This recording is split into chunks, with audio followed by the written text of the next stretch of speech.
History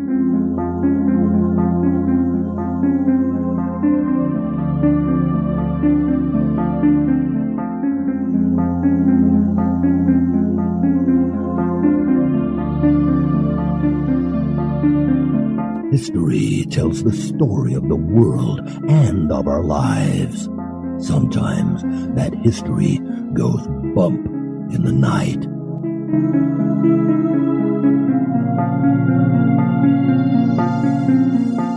Broadcasting from the center of oddity and the supernatural in Central Florida, it's the History Goes Bump podcast. Hello, you spooktacular people. Welcome to this 332nd episode of the History Goes Bump podcast. Ghost Tours for the Theater of the Mind. I'm your host, Diane. And this is Kelly. We're back to normal again, Kelly. We are back on it. Yeah, it was a great mini-series, but now we're back into our regularly featured episodes. Most certainly are. Back in the saddle. And on this one, we're dealing with a very tough subject that is quite timely. This was suggested by a couple of our listeners, All New 1995 and Carlston, both on Instagram. And that is the Spanish flu. And of course, since we're a haunted history podcast, we're going to talk about the spirits of the Spanish flu.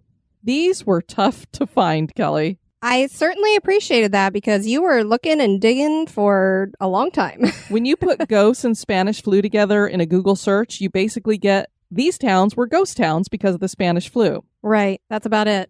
Kind of like what we're seeing right now with COVID-19. Many of our big cities, like New York City and Los Angeles, Philadelphia, they all look like a bunch of ghost towns with hardly anybody in the streets. They do. Quite empty. It is amazing. Articles comparing the Spanish flu to COVID-19 have been cropping up all over the place for the past month and a half, comparing these two viruses. And as you'll find as we're sharing the history of the Spanish flu, thank God there are some comparisons, but COVID-19 is nothing near how deadly the Spanish flu was. Exactly. So we are very thankful for that. And part of the reason was, of course, we have a lot of modern medicine and antibiotics and other kinds of medicine today that are definitely helping. Of course. And the self-isolation, I think that goes quite a distance in terms of helping the spread. It does, although it probably is driving every one of our listeners crazy out there after you've been locked up with your children and significant other for days and days and days, weeks now. I don't mind being cooped up with you, though. No, it's all right. If I had to be cooped up with anybody, I'd want it to be you. We're COVID buddies. And we're glad to have you guys listening because we have found, I think a lot of our fellow podcasters will agree, we thought, oh, wow, people are going to be listening to podcasts like crazy because they're not going to be working. Yeah. No, they're sitting in front of their TVs. Not so much. We're definitely not getting the listenership that we used to. No, they're binging their favorite shows, I think. So if you're coming back after you're back to work and things are getting back to normal, welcome back. Yes, definitely. And if you're still listening during all Bless of this, you. Thank you. Before we get into that, we want to welcome into the Spooktacular crew, Zach and Connie. Thanks for joining us, guys. And now, this moment in Oddity.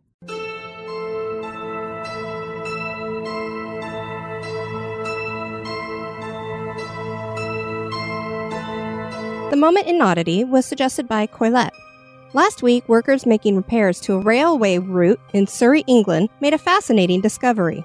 The company they work for is Network Rail, and they had been adding on to and repairing Britain's railway infrastructure. A landslide near one of the railways had workers digging, and they discovered a 14th century cave complete with drawings inside. Those drawings featured a Christian cross and decorative dots. This has led archaeologists to believe that this cave had once been bigger and served as a medieval shrine associated with St. Catherine's Chapel, which sits in ruins on a nearby hill. This discovery is the most recent of 7 finds that the Network Rail reports on its website.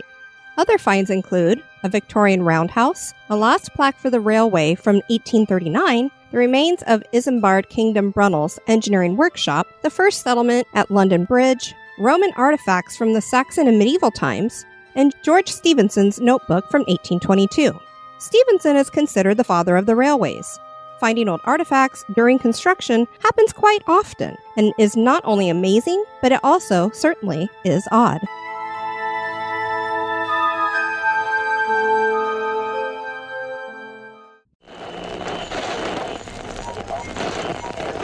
Get out. And now, this month in history.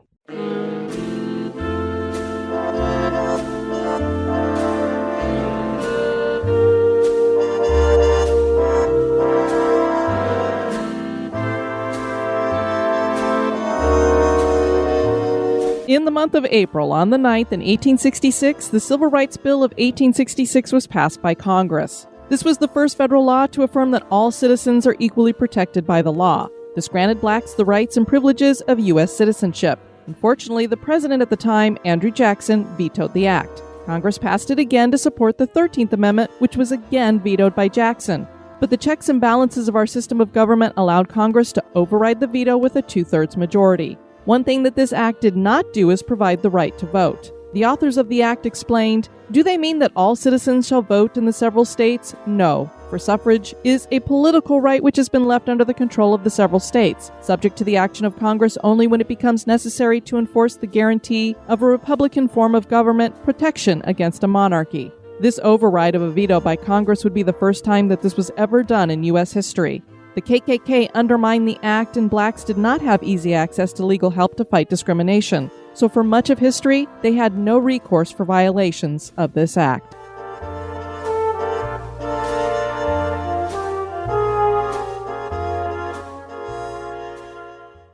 Pandemics and plagues have been a part of our human history. No matter how developed the world becomes, a very microscopic bug can cause society to fall into collapse and kill millions of people. We are now living through an unprecedented moment in history with the COVID-19 pandemic. There have been many of these pandemics in recent human history, and one of the worst was the Spanish flu pandemic. This form of influenza was believed to have infected a third of the world's population at the time and led to the deaths of 50 million people.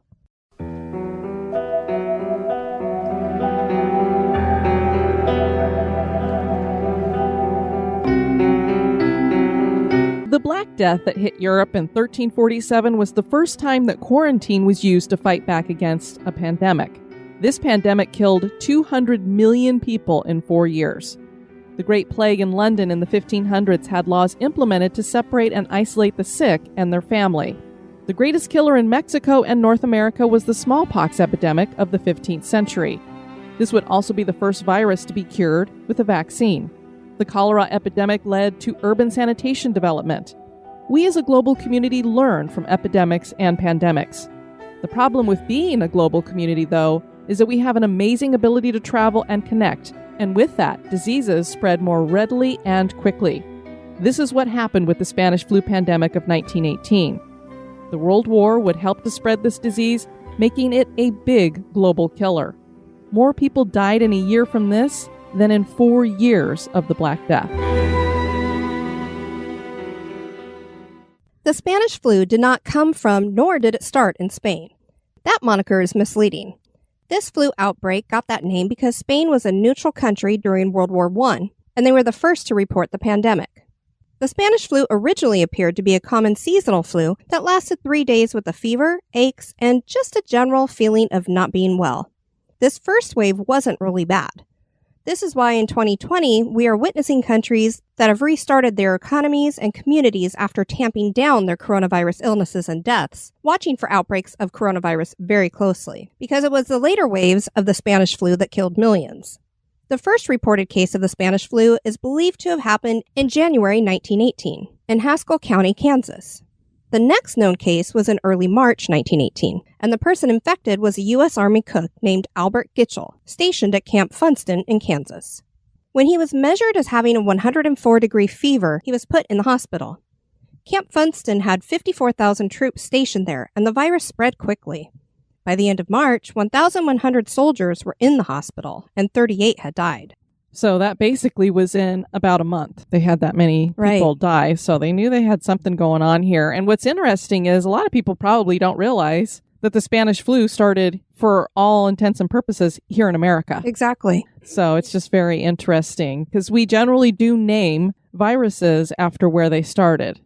The Spanish flu definitely sounds better than the Kansas flu. It sounds a little more exotic, I guess. I don't know. But what it does is it gives credit to Spain for putting this out there because everybody else was hiding it and not talking about it. And Spain was like, wait a minute, there's something going on here and it's big and we need to get it out there. Exactly. World War I started in 1914 after the heir to the Austria-Hungarian Empire, Archduke Franz Ferdinand, was assassinated. The Serbian government was blamed and they were backed by Russia. The Austria-Hungarians were backed by Germany. And the fight was on, with France, Great Britain, and Belgium joining the Russians and Serbians. The United States opted to remain neutral. After Germany sunk the passenger ship Lusitania and several other neutral American ships, the U.S. decided it was time to ready for war. On April 6, 1917, America declared war on Germany. The U.S. would not formally enter the war until the spring of 1918, and with that, the Spanish flu was introduced to the world. The virus spread quickly through France, Italy, Great Britain, and, of course, Spain throughout April and May of 1918. Almost half of British troops caught the virus, and 3/4 of French troops were sick. This was still part of the less deadly first wave. This is why so many of them thought it was just your general run-of-the-mill flu. Sure. Much of the world wars were fought as trench warfare, and we're sure everyone can imagine just how bad the health conditions are inside of a trench. Men were practically on top of each other, and the trenches were damp and cold. As soldiers continued to move about, they spread the virus.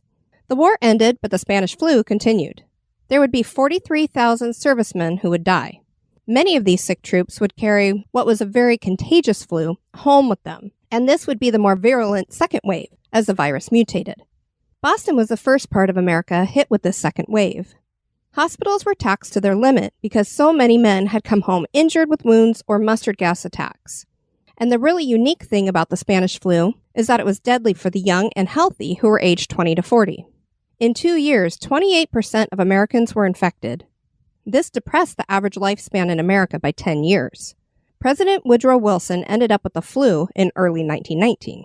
Yeah, so this is really weird because as we've seen with COVID-19 and a lot of these other, we've had SARS and the swine flu and the bird flu. It's, these things come along every few years and it's always infants, the vulnerable who have something wrong with their immune system or some other illness that they're fighting, or the elderly. These were young and healthy people who were mostly dying from it. Yeah, they were the main target. A third wave rolled in starting in the winter of 1919. So that's why you'll hear, we've said it both ways, the Spanish flu of 1918, the Spanish flu of 1919. It's both years. Right. And so we have a third wave rolling in, which is, again, why we're watching COVID-19, because we're just in the first wave here. We know there's probably going to be a second wave that's going to hit come next fall, winter, that kind of thing. Sure. And that's why we have to get a flu shot every year, because the flu continues to mutate and change, and all of these flus stick around. We've been fighting the swine flu ever since it came around and stuff. So people all over the world died rapidly with a mortality rate of 2.5%, which is absolutely unheard of. The virus spread through trade routes. Every country was touched, just as we've seen with coronavirus, from Asia to Africa to the South Pacific and Brazil. And of course, at that time, it was even weirder because here we just fly and take cruises all over the place. You would expect it to spread a lot more rapidly into other countries this time in history versus back then. Absolutely. And this just goes to show part of the issue was the war. If the war had not been going on, this probably would not have been as spread as it was. Sure, it'd probably be much more contained. India was hit really hard with 50 deaths from influenza per 1,000 people. One narrative claimed that 4 women were playing cards one night, and by the next evening, 3 of those women had died from this form of influenza. The worst effect of this disease was this development of a pneumonia that caused a bloody froth to spill from the mouth and fill up the lungs so that the ill person suffocated. And just as we're witnessing today, scientists were rushing to find and create a vaccine for the pandemic. Another similarity with our current pandemic is that medical students were pulled into service even though they were not done with school yet because there was such a shortage in physicians. Most people died from a secondary infection like pneumonia, and that's what we're seeing with this. They attribute the deaths to COVID-19. Here they're attributing the deaths to Spanish flu. But in reality, the flu really doesn't kill people. It's a secondary infection. Exactly. At this time, they would have gotten a bacterial pneumonia with no, like we have antibiotics today. Right. Yeah, I don't think that was available then. They didn't have them then. So if they got pneumonia, it was big trouble. We wanted to share this interesting letter from a nurse to a friend at the Haskell Indian Nations University in Kansas that was written on October 17th, 1918. This record is from the National Archives at Kansas City, Record Group 75.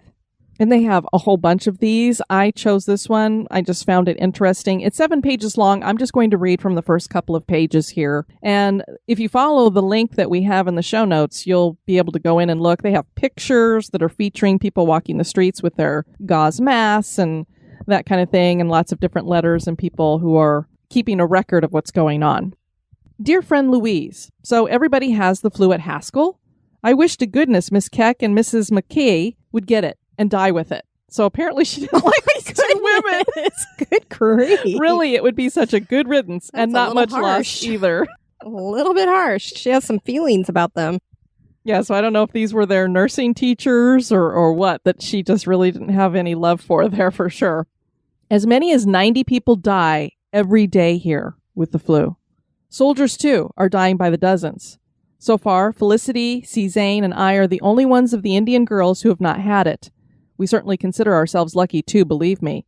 Catherine and I just returned last Sunday evening from Camp Humphreys somewhere in Virginia, where we volunteered to help nurse soldiers sick with the influenza. We were there at the camp 10 days among some of the very worst cases, and yet we did not contract it. We had intended staying much longer than we did. But the work was entirely too hard for us, and anyway, the soldiers were all getting better, so we came home to rest up a bit. We were day nurses and stationed in the officers' barracks for 6 days and then transferred to the private's barracks or hospital and were there 4 days before we came back. All nurses were required to work 12 hours a day. We worked from 7 in the morning until 7 at night with only a short time for luncheon and dinner. Believe me, we were always glad when night came because we sure did get tired. We had the actual practical nursing to do, just like the other nurses had, and were given a certain number of wards with 3 or 4 patients in each of them to look after. Our chief duties were to give medicine to the patients, take temperatures, fix ice packs, feed them at eating time, rub their neck or chest with camphorated sweet oil, make eggnogs, and a whole string of other things I can't begin to name. I liked the work just fine, but it was too hard, not being used to it. When I was in the officers' barracks, 4 of the officers of whom I had charge died. 2 of them were married and called for their wife nearly all the time. It was sure pitiful to see them die. I was right in the wards alone with each of them, and oh, the first one that died sure unnerved me. I had to go to the nurses' quarters and cry it out. The other 3 were not so bad. Really, Louise, orderlies carried the dead soldiers out on stretchers at the rate of 2 every 3 hours for the first 2 days that I was there. 2 German spies posing as doctors were caught giving these influenza germs to the soldiers, and they were shot last Saturday morning at sunrise. It's such a horrible thing. It's hard to believe, and yet such things happen almost every day in Washington. So those are just the first 2 pages of this. Good grief. But I wanted to share that because that just kind of gives you a personal experience for what this basically a nursing student was going through and how quickly these people were dying. And just as children developed the nursery rhyme Ring Around the Rosie about the bubonic plague, children in 1918 created this rhyme. I had a little bird, its name was Enza. I opened the window and in flew Enza. Good grief.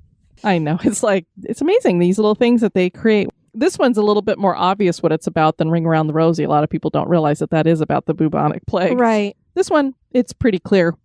When we look at the numbers in connection with the Spanish flu, it gives us an appreciation for what the world faces today. Back in 1918 and 1919, there were about 1 billion people on Earth. Today, we have 7 billion. Imagine the numbers if we didn't all practice physical distancing as early as we did. Back at this time, they practiced social distancing too. People were told to stay home and funerals were limited in how many could attend and length. No funeral could go over 15 minutes. Coffins were hard to come by and morticians and gravediggers were overwhelmed. Steep fines were issued for people ignoring flu ordinances. Gauze face masks were handed out to everybody. So it's nice that they had the opportunity to get a face mask. I know, we're having to make our own. Right. The great news about all this is that we certainly were not living this way before COVID-19, which means we will eventually get back to where we can be all together again and touch each other again. And it seems that experts have been really off with modeling, and our numbers will be nowhere near Spanish flu. Yeah, thank goodness for that, because they were putting out some really big numbers when this first started. But that was something when I was doing the research, Kelly. You know, you read these things and you're reading the numbers, and it's just devastating. And so many of us are living kind of in this anxious about what's going on with this. Sure. And then you start to read this because it's like, when are we going to get back to normal? Are we ever going to shake hands again or hug each other and da-da-da-da-da? And then you look back at this and go, well, they had this thing happen and look at where we were today. Exactly. So we're going to get back there again. It's just a matter of, during this time, we're just trying to be as safe as we possibly can to keep the least amount of people from getting sick. Thankfully, we have learned from these previous things that have happened and said, let's not let this happen again. While there are those who still claim we don't know where the Spanish flu came from, modern-day scientists had used a molecular clock to track this strain of Spanish flu and found that it was a human H1 virus that had been around since 1900 that picked up a version of the bird flu and mutated. So this was basically a bird flu, more than likely. So it was your standard H1N1. It was just a weird mutation of it. These same scientists also tried to figure out why this was so devastating to young people. As we were saying, it was weird. Yeah, that's not the norm. No, it just doesn't usually work that way. The answer seems to be that people born before 1880 and after 1900 had antibodies from being exposed to an H1N1 virus. People who had their childhoods land between 1880 and 1900 were exposed to H3N8, which didn't give them the proper antibodies. Ah, well, that makes sense then. Yeah, so that's why older people, they'd already been sick with this kind of a thing, so they already had antibodies in place to at least help them to fight it and that kind of thing. Which also makes me think, because they say that antibodies are not sure how long they stick around, and maybe it's only for a short period of time. I'm thinking they stick around a little bit longer because it looks that way. If at least they made it so that these people didn't get as sick as they could have. I mean, similar to when you're getting your dog vaccinated and some owners choose to do the titers, the blood test to check their immunity levels versus just reboosting them, giving them additional vaccinations. Mm-hmm.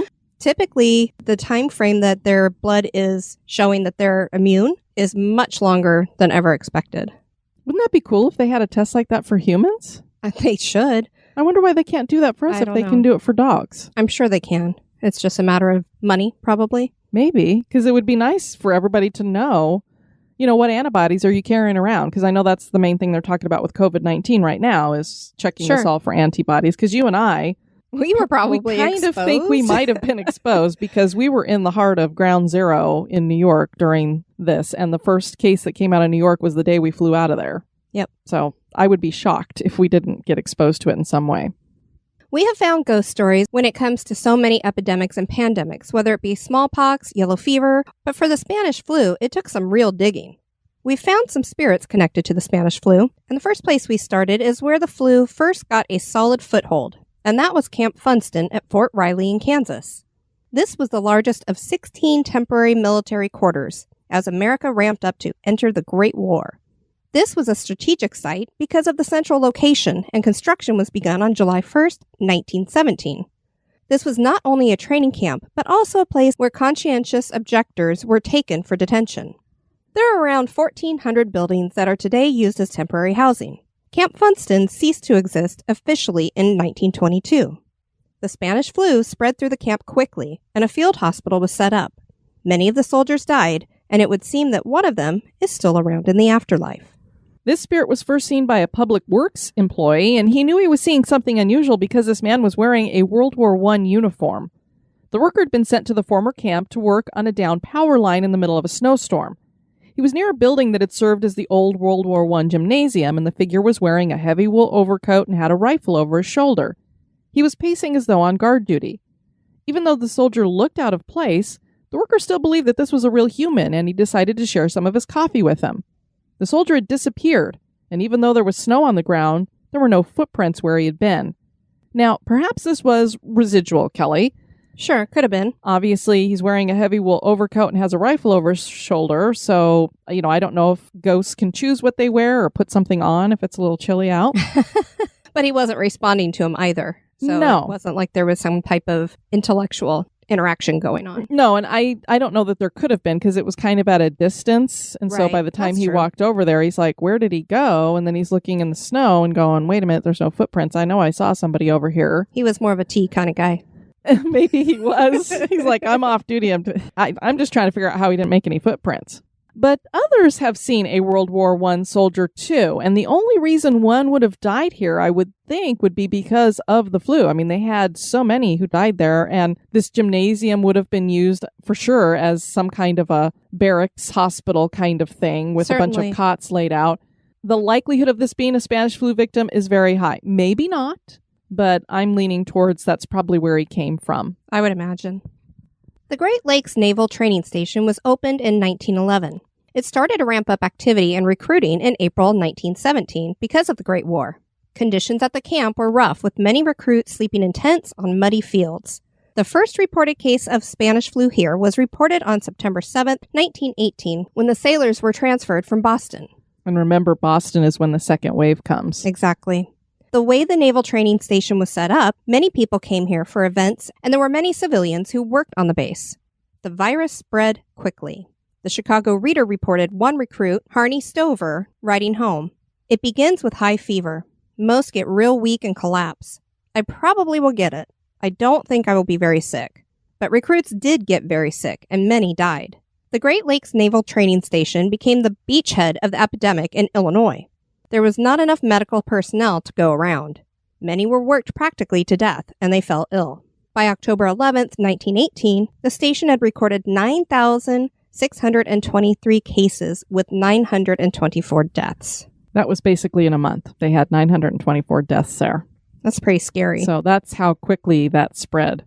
Username Ogachoa shared his ghost experience from his time at the Great Lakes Training Station in 2012. The place felt naturally foreboding. Even with 40 other guys, you still felt like something was going to sneak up on you and do God knows what, especially at night. I often dismissed it as homesickness or general discomfort of boot camp. One of the guys constantly felt sick every time he'd pass the door of the cleaning supply room on the other side of the head area. On another occasion while showering, the knob for my shower head turned itself until the water shut off. I turned to a guy waiting and he said, "I guess he's trying to tell you you're done."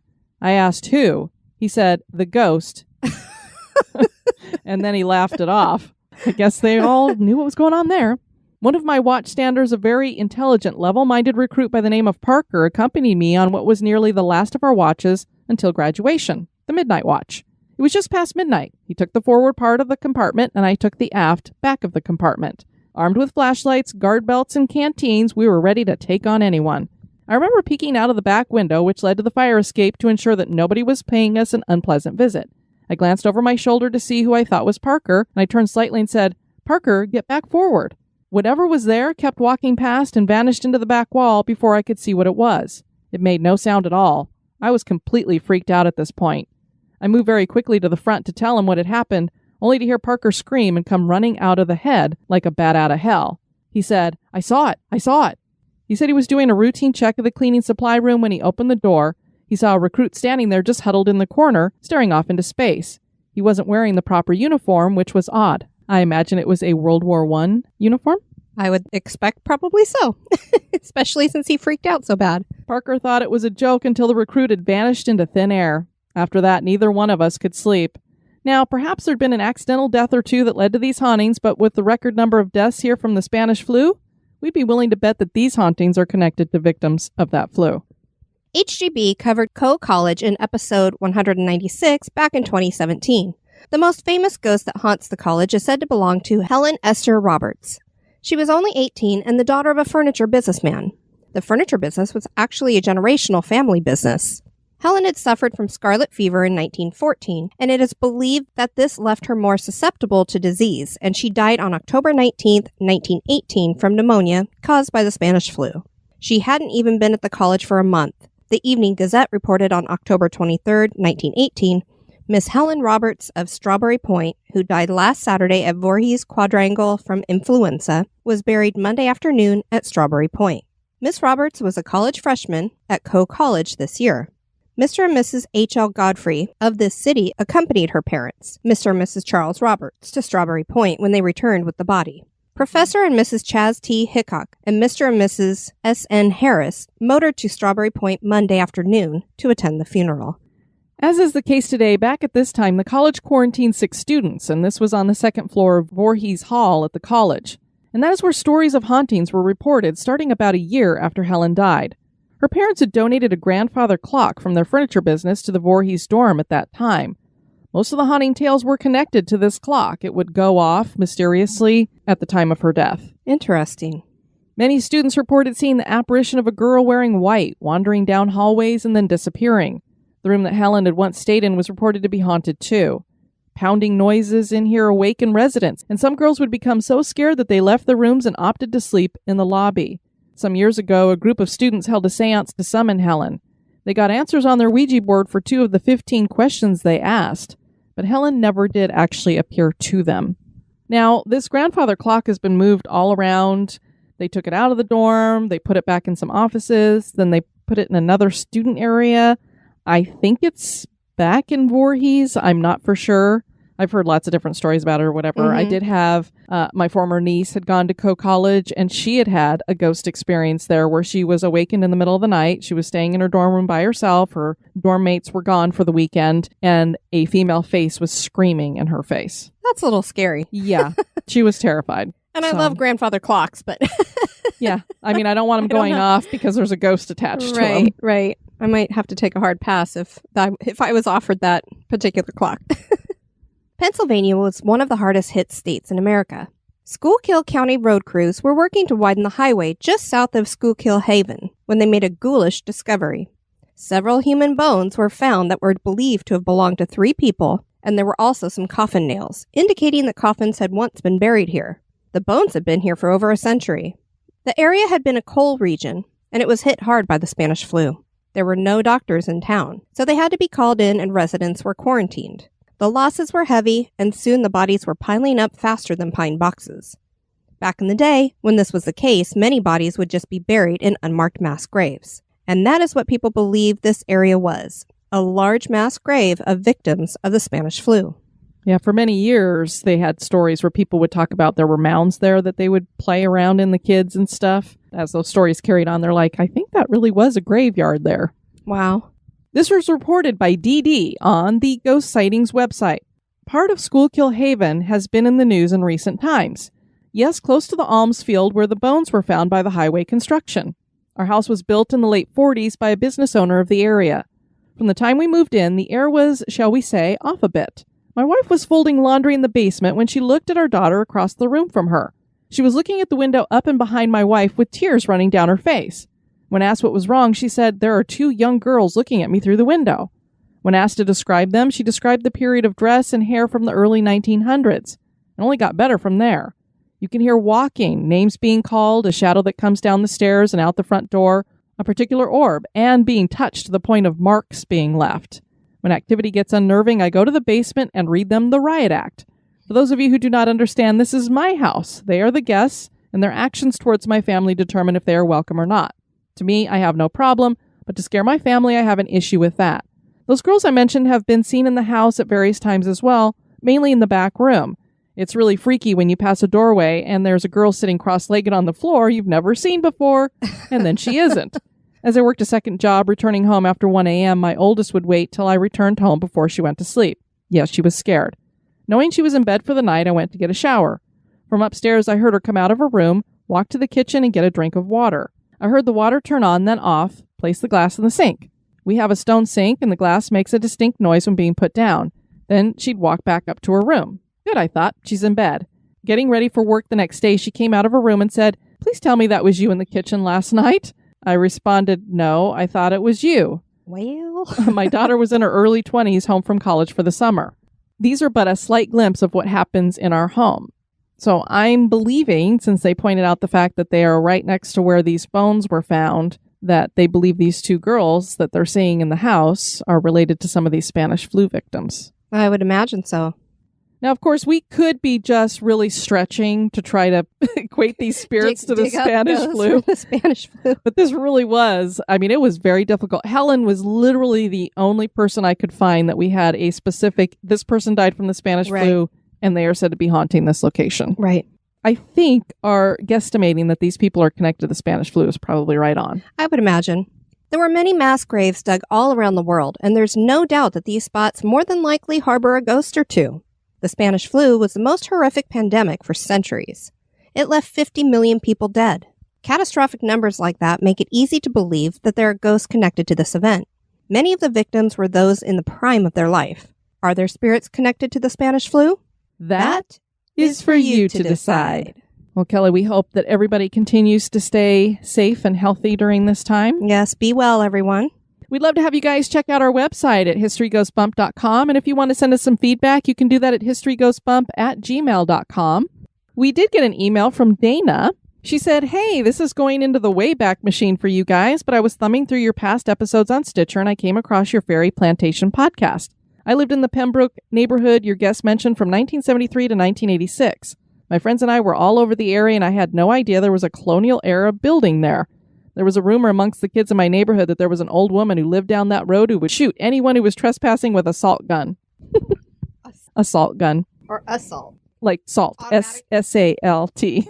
They would put salt in the gun. It would be like a shotgun, and they would use salt pellets instead of Interesting. the other kind of pellets that you I've never heard put anything in. about it. Yeah, so it would shoot people with salt. I have heard I'm of like, people assault doing that. or like an automatic I guess weapon? it does sound like an assault weapon. Whoa, there's an old lady down there with an AK-47. Look out. I first read about Grace Sherwood in a book called The Witch of Pungo by Louise Venable Kyle. I lived very close to Witch Duck Point. I thoroughly enjoyed hearing your podcast about my old neighborhood. My sister and I are going back to Virginia Beach in August, hopefully, as we all hope we'll be traveling soon. And I'm going to drag her to Fairy Plantation. You guys are great. I enjoy your podcast very much. Thank you again. Stay well, you guys. So thank you, Dana, for that. And then remember on the last episode, Kelly, that Kurt had shared that people who were from Cascade, Iowa got into the circuses for free. And I was like, oh, we want to know the story behind that. I do. Well, he shared the story about that. Excellent. So I'm going to share it with all of you. So here's the story as told by the Cascade Historical Society. In 1880, the circus made its way to Onslow, Iowa by wagon pulled with horses that were also used to perform tricks. The troupe encountered problems along the way, but their biggest misfortune occurred when a nasty storm blew their tent to shreds and ruined their already meager equipment. They had no money since they were unable to perform, but the circus animals still needed to be fed. And because they couldn't pay for feed they had already purchased, the store owners kept some of the animals until payment could be made. Disheartened then, the brothers gathered what animals they had and trudged 15 miles through muck and mud to Monticello, Iowa. They were hopeful with a good crowd and show they could get back on their feet. Their hopes fell flat because they had no money to purchase the license in order for the circus to perform. They heard rumors that Cascade enjoyed good performances, so Al Ringling made his way 10 miles to Cascade, where he met two prominent businessmen, Mayor Isaac Baldwin and R.J. McVeigh, who was the publisher of the town's paper. The mayor issued the permit without requiring payment. They then printed handbills to advertise the show. They also extended credit until after the show, so they financed the transportation, feed, and other expenses. Several boys offered assistance in helping the company get through the muddy roads to Cascade and passing out advertising along the way. In record time, the tattered tent was up and held a full house for the afternoon performance. A crowd swept in from the county side for the evening performance. So many people, there wasn't room for them all. The receipts from the performance was enough to pay the bills and money left over to give them a fresh start. It wasn't long before the circus traveled by train, which meant the circus could not return to Cascade. Several years later, a group of Cascade friends went to a performance in Monticello. They listened as Al Ringling captivated them with the wonders of the circus. They were startled as Al suddenly interrupted his speech to exclaim, "Why, there's Shorty and some of the boys from Cascade. Come up here on this platform." He enthusiastically shook their hands and described to the crowd how Cascade helped the circus. That is fantastic. I know, I love this story. Al Ringling said, anyone from Cascade is free to this show anytime. These boys will be at the door to identify anyone from Cascade and pass them in. That goes for any place we may show on Earth. Anyone from Cascade has the run of the grounds wherever we are. Through the years, the circus has remained true to their word, and the citizens of Cascade have been able to attend the circus for free of charge wherever they perform.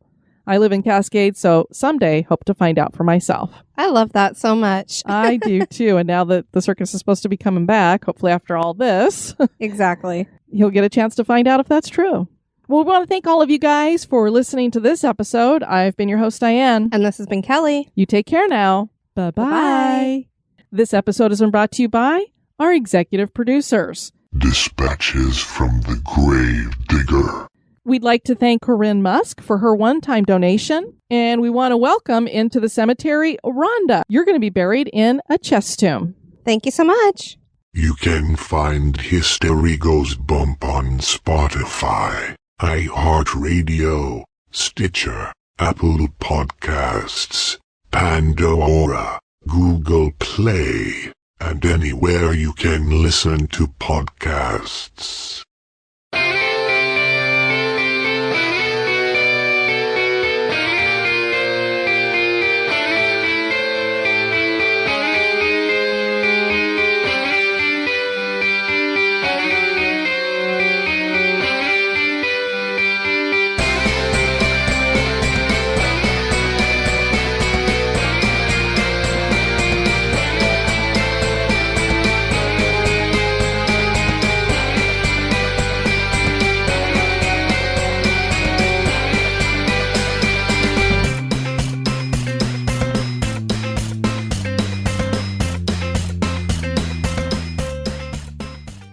That's why a lot of them thought it was just your regular old run of the moo flu. There were around 14,000 buildings that are today used 1,400. I always add another zero. Kelly, that would be 1,400. That's a lot of buildings they built. Oh, my God. Part of Schuylkill Haven.